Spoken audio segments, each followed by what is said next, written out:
ठीक है, ज़ाहिर है हुमायूं साहब अगर ये वक्त लाना है तो उसके लिए जो एक सियासी इस्तेहकाम है उसकी बड़ी ज़रूरत है। फ़िलहाल तो अगले 6-8 माह में या 1 साल में ऐसा कोई इस्तेहकाम आता नज़र नहीं आ रहा, चूँकि अपोजिशन इस वक्त अब सड़कों पर भी आने को समझे तैयार है, असम्बली के अंदर भी आप लोग इस वक्त एहतजाज कर रहे हैं, हुकूमत आप लोगों को एक्सेप्ट करने को तैयार नहीं है, आप पर पाबंदी की बातें हो रही हैं, तो ये सियासी इस्तेहकाम किस तरह से आएगा फिर मुल्क में?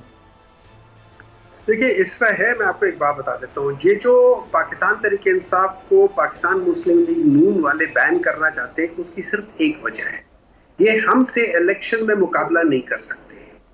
ये छोड़े, इनके जो लीडर है मियां नवाज शरीफ, वो अपनी ही सीट हार चुके हैं। मरियम नवाज अपनी सीट हार चुकी हैं। इन लोगों की क्या औकात होगी जब इनके सबसे बड़े लीडर, तो फिर उस लिहाज से किस तरीके से इनके अपने लीडरों ने, इनके अपने लीडरों से जब हुमायूं साहब खलील साहब ये नुक्ता उठा रहे हैं कि अभी तक साबित कहाँ हुआ है ये?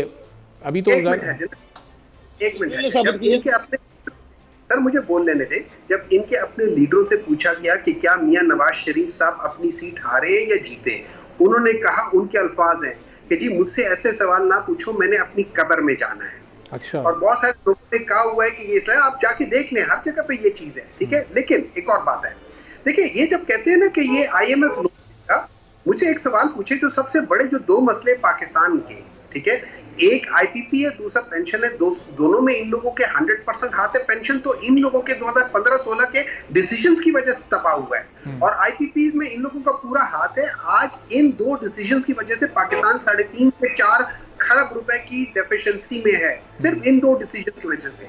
आप अपने वो कम कर लेना, अखराजात कम कर ले। लेकिन एक सबसे बड़ी बात, एक मिनट है क्या, इसमें बड़ी बात ये, जब ये कहते हैं कि मुझे एक बात, मरियम नवाज के बच्चे, इसहाक डार साहब के बच्चे, मियां नवाज शरीफ साहब के बच्चे, मियां शहबाज शरीफ साहब के बच्चे, ये सारे लोग जो है अपनी जायदादें ओवरसीज जो बनाई हुई है उसको बेच के पाकिस्तान में आके क्यों नहीं इन्वेस्ट करते? ये तो यहाँ की पैदावार है, ये इनके तो माँ बाप, इमरान खान के भी बच्चे उधर है, ये भी साथ याद कर लें। खलील साहब वो बाहर है ना, वो जायदादें बेच के इन्वेस्टमेंट की बात कर रहे हैं, वो यहाँ से तो पैसा लेके उन्होंने नहीं जायदादें बनाई। कासिम बच्चे भी उधर ही हैं, बच्चे भाई, लेकिन वो हाँ जायदादें तो नहीं बनाई ना, लेकिन ऑन रिकॉर्ड ये चीज तो कि उन्होंने बाहर जाकर कोई जायदाद नहीं बनाई। टेरियन भी उधर है, तीनों उधर है, आप तीनों का नाम लेना, टेरियन भी उधर ही है। सारा पैसा पाकिस्तान से बाहर गया है, उनमें से किसी की औलाद के माँ बाप बाहर नहीं थे। किसने पनामा बनाया था, कुछ साबित हुआ किसी चीज से? एक मिनट है ना, पनामा उठा ले आप, जो मर्जी उठा ले, जो मर्जी लीक उठा ले, आप लोगों की जायदादें आ रही हैं और किसी की नहीं आ रही मेरे भाई। तो आप आके इन्वेस्ट कर लो ना पाकिस्तान में।